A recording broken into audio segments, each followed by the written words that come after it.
Haba ng pila namin dito nung time na yun kasi tinitingnan yung mga ispas, yung mga vaccine card.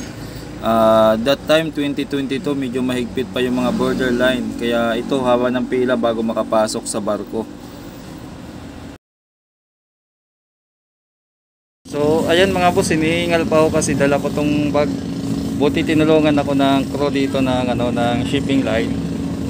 Maganda pala dito kasi may mga higaan. Ayan, pwede ka mag-relax kasi medyo mahaba tayong biyahe. Madilim na oh. So mamaya kakain muna ako mga boss, may baon naman ako dyan. Tapos mamaya pag maliwanag, yan yung ulam ko. Yung kaninang binili ko ng tanghali, yung beef stick doon sa may Chaong. Tapos bumili na lang ako ng kanin. Yun, hinalo ko na sila dito. So ayan na, yan na yung ulam ko mga boss. Kain tayo. Naka plastic lang, walang planggana. Walang planggana, walang pinggan. Yan yung Boy Scout. So ayan.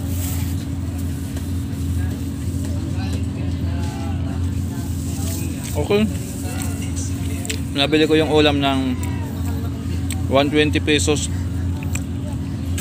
Tapos yung kanin dito na sa may San Andres, 15 pesos ang bili ko. Nagbayad din pala tayo dun sa bagahe natin ng 50 pesos. Tapos nagbayad din ako ng extra 50 para sa porter. Kasi medyo malayo din yung kung bibitbitin natin hindi kaya. So tika lang mga boss, tuloy ko muna to. Manang hapunan muna ako. Pagkatapos kong kumain, nagulat ako. Sabi ko, bakit kaya mayroon ditong napakalaking itim na paro-paro na may stripe na puti? Ano bang sinyalis? Napaisip ako ng gano'n. Sinyalis ba to ng maganda yung biyahe? Sinyalis ba to na may hindi naman, wag naman sana mayroong hindi magandang mangyari? Medyo kinabahan din ako, pero sabi ko wala, baka nataon lang siguro na nung time na yan, sa lugar na yan, yung barko lang kasi may liwanag, dumapo lang talaga yung paro-paro na yan. Maya maya nyan umalis naman, hindi ko na nakita kung nasaan na. Kaya natulog na ako, then hinayaan ko na.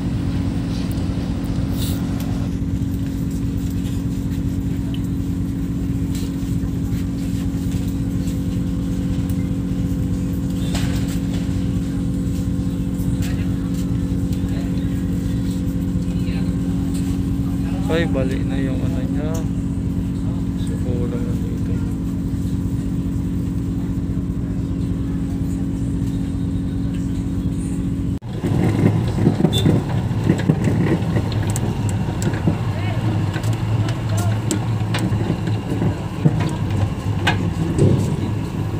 Alas 11 na ata to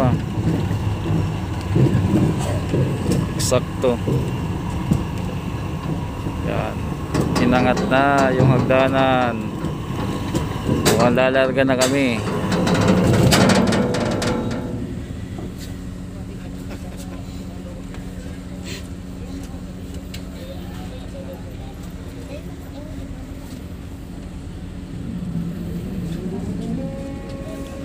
Anong kasunod? Yung malaki naman.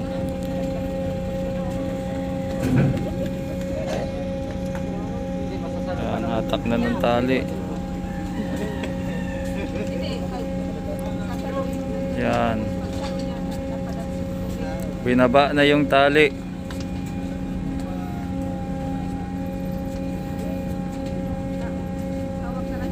Kabilaan.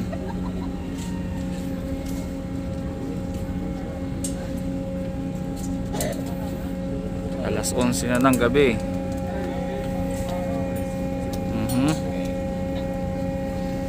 Anong kasunod?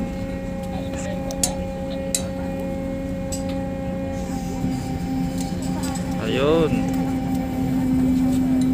atake na yung pinakarampa ng yung daanan ng mga sasakyan sa ilalim.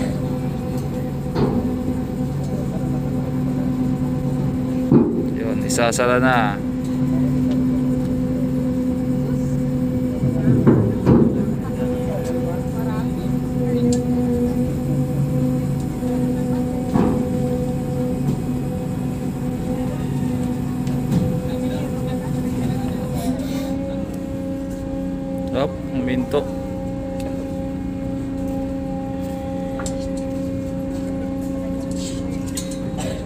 Talaga tungtungan niya ano. Ina sa pagkagdo yan, naringkot rin. Yay! Kaya ko rin. Okay, gumalaw na. Ayan na. Ano magana mo nagtaas nga rin.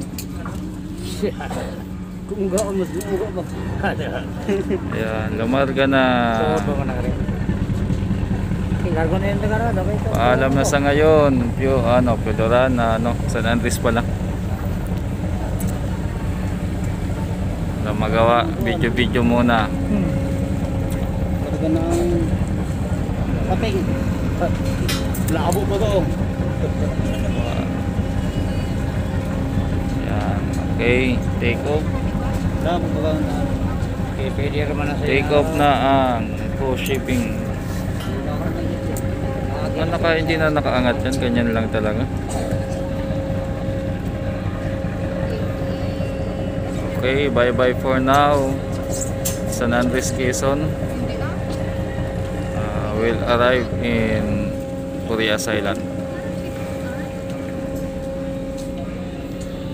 Mahigit 11 PM. So doon ang galing yan.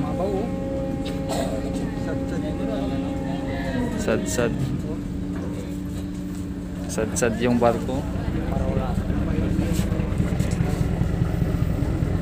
Dami tao.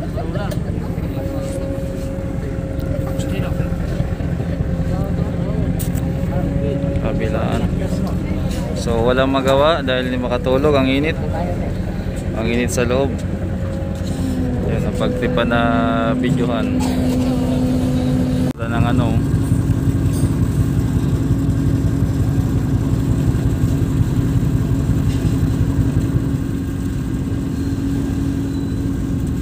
Mamaniobra yung barko.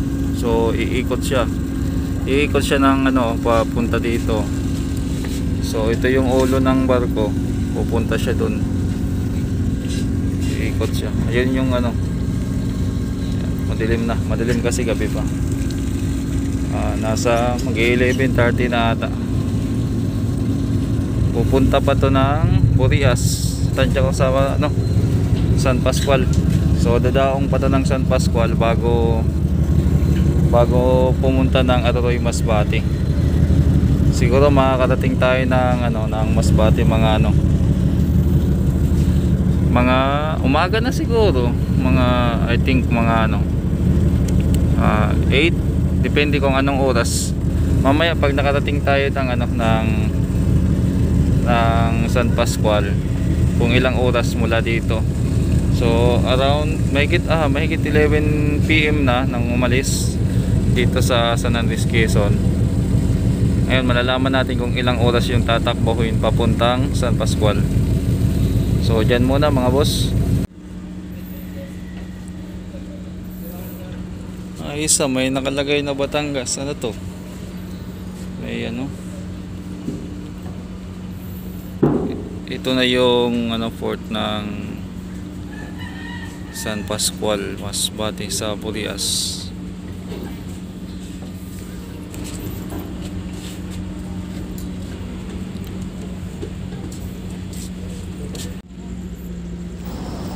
That time siguro mga mga 1 AM to 2 AM. Madaling araw na talaga nang dumating dito sa Purias, dito mismo sa San Pascual Port. Medyo may regrets o may panghihinayang sa loob-loob ko kasi port first time ko makita yung port ng San Pascual.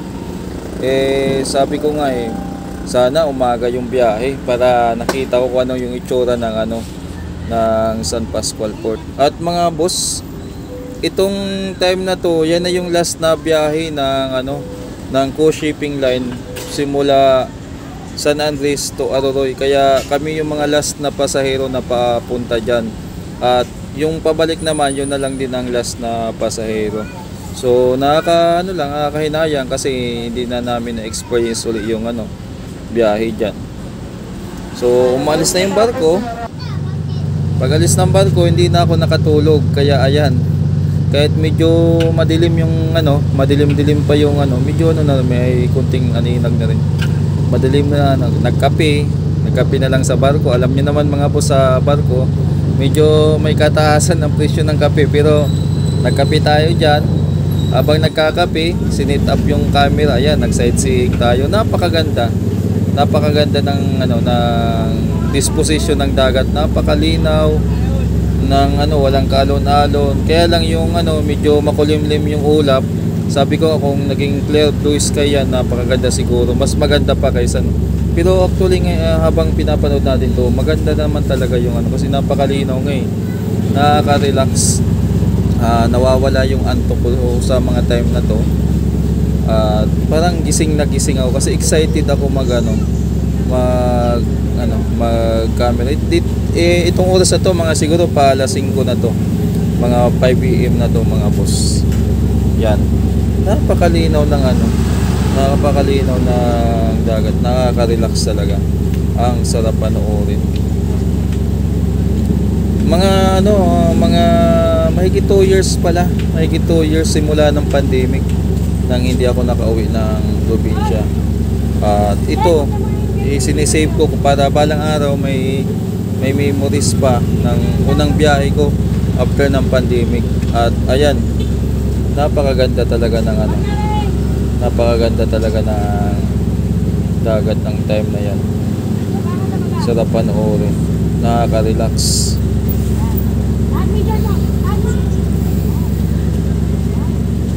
Alam nyo, habang nagbibideo ako niyan, halos hindi na ako nakapagsalita. Parang hinawakan ko na lang yung camera, yung cellphone ko, hawak ko, nakatutok na lang doon, tapos hawak-hawak ko naman yun sa kabilang kamay ko yung kape habang nagkakape ako. Sabi ko, once in a lifetime experience to. Sa tingin ko hindi na to maulit kasi last na nga na biyahe dito sa lugar na to. Pero yung sasakay tayo ng barko, mauulit pa naman. Pero yung experience na from San Andres to Claveria to San Pascual at Aroroy, hindi na. So after nun, yung kulimlim, ayun na nga, umulan na. Umulan saglit lang naman yan, umulan. Tapos pag-usad ng barko, dumating na din sa part na wala ng ulan, nag-clear naman ulit yan. Napaka memorable din ng experience yun. Kasi kahit nagbiyahe ako ng Manila to Masbate ng mag-isa lang, ang dami kong actually ang dami ko din naburang mga videos, mga video clip na ginawa ko. Nakakalungkot lang kasi hindi ko na na-upload. Sana kung naisipan ko dati to na in-upload ko for memories lang, keep saving, maganda sana. Kaya lang ganun talaga. After ng ulan, lumipat ako sa kabila. Ito na naman yung tumambad sa akin. Sabi ko, sulit yung sulit yung biyaheng to. Masasabi ko yung tawag dito, yung experience ba na once in a lifetime na lang siguro to. Kasi hindi ko lang alam kung mauulit pa yung biyahe na yun o kasi parang ang ugong-ugongan dito sa ang dito sa akin ng driver at saka conductor. Na siya, yung medyo parang nalulugi na ata yung kaya i-stop na nila, walang ganong pasahero. Pero ayan mga boss, yung nakikita yung yan na yung mismong isla ng Masbate yan, papunta na ng Aroroy. Kaya makikita yung napakaganda. Yan po yung yan po na yung mismo malapit na sa Aroroy Port. Napakaganda ng siguro kung meron lang akong magandang equipment at magandang camera, siguro mas clear pa at mas maganda pa yung kuha ko dyan. Kaya lang ganun talaga tayo kumbaga amateur na videographer. Kaya hanggang doon lang yung kung yung kaya ng cellphone, yun lang talaga. Ayan, kita nyo mga boss, napakalinaw ng dagat. Itong oras na to, siguro mga mga 7 AM, alas 7 na ng umaga siguro to. Sa tansya ko lang naubo pa ako. At yan na mga boss, malapit na dumaong sa port ng Aroroy. So hanggang dito lang muna yung video na to kasi hinati ko lang sa 3 part. Ito yung second part. So sa mga gustong manood, abangan yung susunod na upload natin at sana mag-enjoy kayo at kasama nyo ako na na-experience din yung na-share ko yung journey, yung biyahe ko from Manila to Masbate post-pandemic. Ako si Bob at ito ang aking lakbay